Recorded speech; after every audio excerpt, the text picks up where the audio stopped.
তোমাকে বলেছি তুমি আমার নাম ধরে ডাকবে না। স্ত্রীর মুখে ওটা বড় খারাপ শোনায়। স্বামী, প্রভু, দেবতা, তোমার ওই মান দাদা আমার নীতিগুলো পৌঁছে গেছে। এই মনের জন্য স্বামীর নাম ধরে ডাকার স্টাইল হাজবেন্ড মানে জবাব দাও। বিয়ের পর থেকে আমি তোমাকে এইসব নামে মাত্র দেহ আভরণের নোংরা পোশাক পরিচ্ছদ ছেড়ে শাড়ি শাঁখা সিঁদুর পরতে বলেছি। কি করবো বলো, আদর্শ আমার ভালো লাগে না।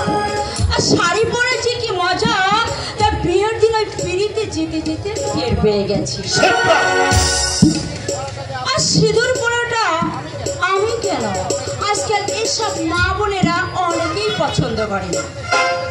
আর শীতেতে সিঁদুর দেখলে এই ইয়ং ভাইরা এই মুখের দিকে তাকাতেও কেমন যেন ভয় করে। আর তাছাড়া সিঁদুর পরলে এই নিজেকে না কেমন বুড়ি বুড়ি মনে হয় জানো। আর প্রভাকার মুখে শুনেছি সিঁদুরেও নাকি আজকাল ভেজাল দেওয়া হচ্ছে, আর তা থেকে বর্জ্য সৃষ্টি হয়ে তাড়াতাড়ি চুল পেকে যাচ্ছে। অকথা তুমি বলো না শিপ্রা, অকথা বলো না। তাহলে ঠাকুর মা দিদিমা আজও যারা এই জগতে বেঁচে আছে তারা এই কথা শুনলে বুকে ফেটে মারা যাবে। আদর সময় অবগণ্টন ছেলা কোনো মতোর হাত থেকে খসে পড়বে সাজের প্রদীপ, ভূমিকম্পে হয়ে যাবে।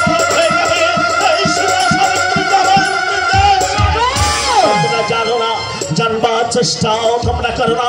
এই দেশের কত শত মহিলা তাদের শাখা সেতুরের জন্য কত ক্লেশনা তারা সহ্য করে গেছে। আগামী জাতির নারী যুগে যে আদর্শহীনা তারা দান করেছে, তাদের আদর্শকে বিরাম করে দেওয়ার জন্য পশ্চাতের অনুকরণে যে নোংরা নীতি তোমরা গ্রহণ করেছ তাদেরকে মডার্ন সোসাইটি তোমাদের মহব্বত নেও। আমি বলবো এই দেশটাকে তোমরা আর জ্ঞান দিতে হবে না। আমরা স্বাধীন গণতান্ত্রিক দেশের মেয়ে, আমরা যা ভালো বুঝি সেটাই করি। নির্লজ্জতার পুরো কাজ বসানো রঙিন চশমাই তোমাদের ম্যানিয়া হয়ে দাঁড়িয়েছে।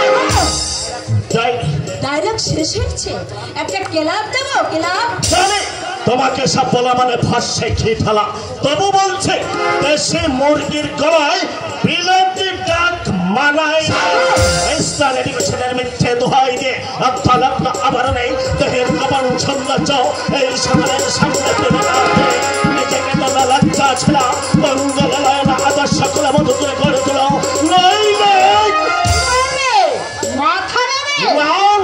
মাথা নেব না, তাহলে তোমাদের মাথাটা খারাপ হয়ে যাবে।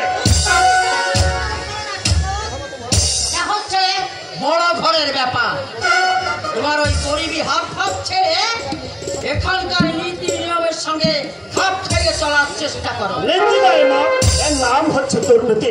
গরিবের ছেলে হলেও অনেক বড় ঘরের মেয়েকে আমরা দেখছি তারা সে প্রার মতো ছোট বড়ের মুখে পার্থক্য করে না, স্বেচ্ছাচারিতার ছোটতে গা ভাসিয়ে দেয় না। ছেলে পোশাক পরিচ্ছদ করে এই পথে থাকে করে বেড়ায় না। তাদের দেখলে আদর্শ বধূ বলে, লক্ষ্মী স্বরূপিণী বধূ বলে ছোটটা মাথায় আপনি মনে রাখো, এ বাড়িতে তুমি ঘর জামাই হয়েছে। তোমার কথা মতো আমার শিবটা চলবে না, আমার শিবটার কথা মতো তোমাকে চলতে হবে। নতুবা কুড়ে ঘরে ছেড়ে তুমি তোমাকে ওই কুড়ে ঘরে তাই যাবো মা, আমি তাই যাবো। রিক্সা টানবো, মোট বইব, তবু ঝকঝকে ডাইনিং টেবিলে বসে ঝকঝকে চিনামাটির প্লেট থেকে স্টিলের দামি চামচ দিয়ে রাজভোগ তুলে খাওয়ার আশায় পায়ের তলায় বসে পোশাক কুকুরের মতো লেজ রাখতে পারবো না। আইনের ফাঁদে ফেললে যাবে কোথায়? জানোই তো আমার দাদা একজন নাম করা উকিল। উকিল বাবু গো, উকিল বাবু,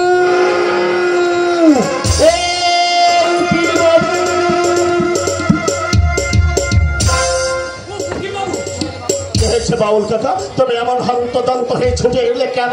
এই যে সাগর, তুই শিখি আমার সঙ্গে চল।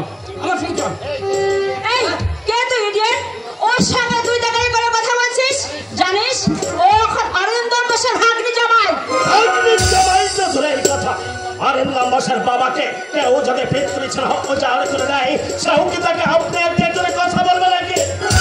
বলো বাউল কাকা, আমাকে কোথায় যেতে হবে? হাসপাতালে। কেন? কারখানা মিটিংয়ে তোর কাকুর একটা হাত কেটে গেল, তাকে হাসপাতালে ভর্তি করা হয়েছে। সে বারবার তোকে দেখতে চাই। আরে দেখতে গিয়ে গেলাম কি, এখন তো আর ওদের সঙ্গে আমাদের কোনো সম্পর্কই রইল না। আছে আছে মা, আছে। ওদের সঙ্গে আমার যে সম্পর্ক আছে তা তাল তাল টাকা আর কোটি কোটি সোনা দিয়ে উঠা থেকে দেওয়া যাবে না। ওদের সঙ্গে আছে আমার সেই রক্তের সম্পর্ক। কিছু খেয়ে যাবে তো? না সেটা না। মা বাবাকে কবে হারিয়েছে আমার মনে পড়ে না। ওই কাকু আমাকে মায়ের ছেলে হওয়ার বাবার ভালোবাসা দিয়ে ছোট থেকে দিলে দিলে বড় করে তুলেছে। নিজের ছেলেদের অন্ন পান করে আমার